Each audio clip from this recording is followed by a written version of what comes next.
Simple Life Prepper here. I'd like to welcome you and thank you for viewing my channel. Today is Financial Monday, so you know what that means. It means that we're going to talk about finances, and today we're talking about budgeting. I know it might not seem like a fun subject, but it can be.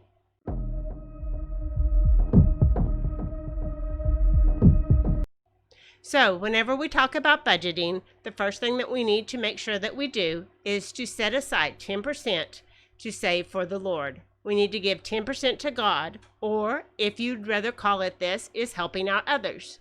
So set aside 10% of what you get from each paycheck to help others.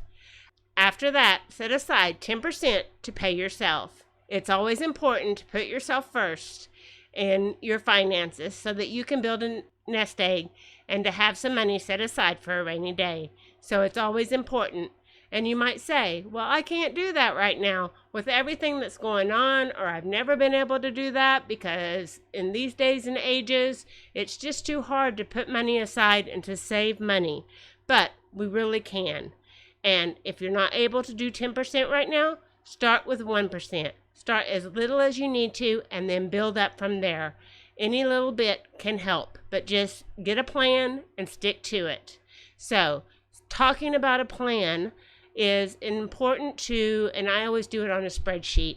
I always just keep a running spreadsheet of my expenses and then just mark them off as I go, and whenever they're done, I just delete it out of my program and move on to the next slot or whatever you want to do. But I just always lay it out on a spreadsheet. It makes it easy. I can see where I'm doing good. I can see where I'm doing bad. I can see what I need to improve on. I can see where I went over budget on and all those different things. So anyway, for me, I always do it on a spreadsheet. You could do it on a piece of paper if you wanted to and do a spreadsheet any way that you want to do it, but it is important to write it down so that you can be able to look at it. Once we've paid God and ourselves, then we have 80% left. And this 80% is what we make our budget with. We can do this as easy as doing different categories. So the first category of things is your monthly bills. This includes your rent or your mortgage, your car payment, any debts that you have, credit cards, student loans, loan payments, any kind of debt that you have. At this time, I want to mention that if you're in debt, try to make extra payments and get out of debt, as much debt as you can, as quickly as possible. It'll make your living situation so much easier if you don't have to worry about all those debts. So just try your best to get out of debt as much as possible. And another thing is on debt is if you don't have a student loan right now, I know this won't be popular. This will not be popular. But if you do not have a student loan right now, don't get one. Student loans are the worst things to get paid off for. And it ends up that once you get out of school, you start out with this huge debt that you have to pay when you're just trying to get started in life. So do something else.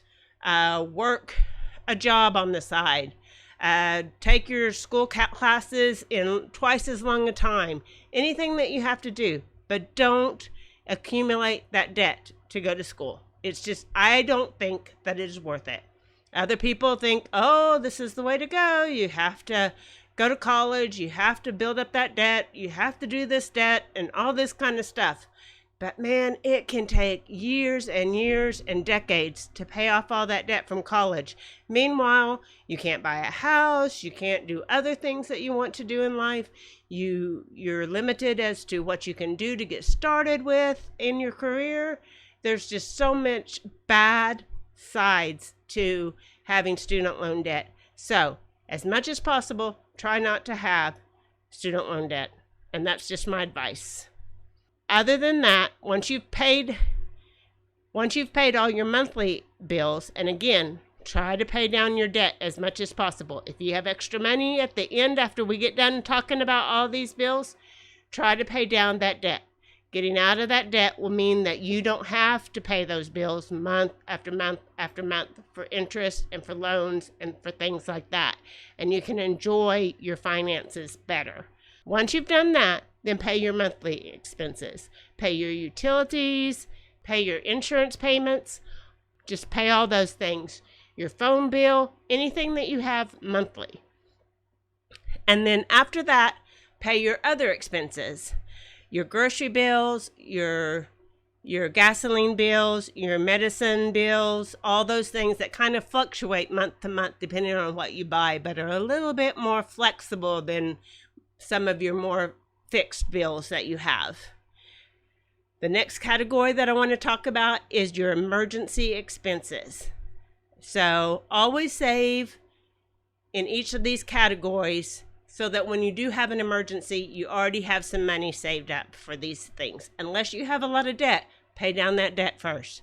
But as much as possible, try to set aside what you found in the past that you usually pay on a yearly basis, or some sort of mechanism that you can use that you can say, oh, an average of my yearly doctor bills, car expenses, my home repairs, everything that you have in that category, things that sneak up on you, things that happen out of the blue, save up a little bit of money so that you can cover those expenses when they come up, and you'll be able to handle them more easily and they won't be such an emergency. So after that, then you have your fun expenses. So you have all your fun expenses. And I try to do this on like a yearly basis. Average also is I will take like my gifts that I buy for the year, Christmas, trips that I might want to take, clothes I might want to buy, home improvements, anything like that, is kind of do a month by month and save it monthly. That way when Christmas comes, you have $500 that you've saved throughout the whole year, instead of that being a $500 expense that comes due in December. You've saved for it all year, and now you have the money. You can go out and spend the way you want to, vacations, you might want to take a trip next summer. So figure out how much that trip is going to cost you and save up monthly, divide it by 12 and save up each month, a 12th of the expenses until next year. And then when it comes time for that trip or whatever, you already have the money saved up, and you don't have to take out a loan. You don't have to put it on your credit cards. You're already ready to go. Now, I know that some of these things can be a little bit hard to implement right off the bat. So another suggestion that I have for you is to look at where you can cut some expenses. Like say you have a cable bill, but then you have like 2 or 3 streaming services. Figure out which ones do I actually watch of these things and which ones don't. Can I down my cable package and get it cheaper? Or can I negotiate my internet for my house and get that down cheaper? Or, look at those things and see where can I cut this and that and that and this, so that those expenses aren't as much as they were, especially if find that you're living beyond your means and you need to cut expenses so that you can pay down those debts and get your finances under control. Because, again, the number one goal in this whole thing is being able to help others with 10%, being able to save for yourself with 10%, and then live on the other 80%. So look at what you can do. Do you need to take on maybe a second job to because you have 2 choices. You can raise your income or you can decrease your expenses. So look at all those things and just make those subtle little changes in your expenses, in your income, and then before you know it, you'll find that you're getting more in balance with what needs to happen. Now, I know that in these days and times of the stuff that's happened this year, it can be extremely trying on your whole budget, your whole expenses. You might not be even working right now, but do the same thing with your unemployment benefits if you're lucky enough to get them or whatever.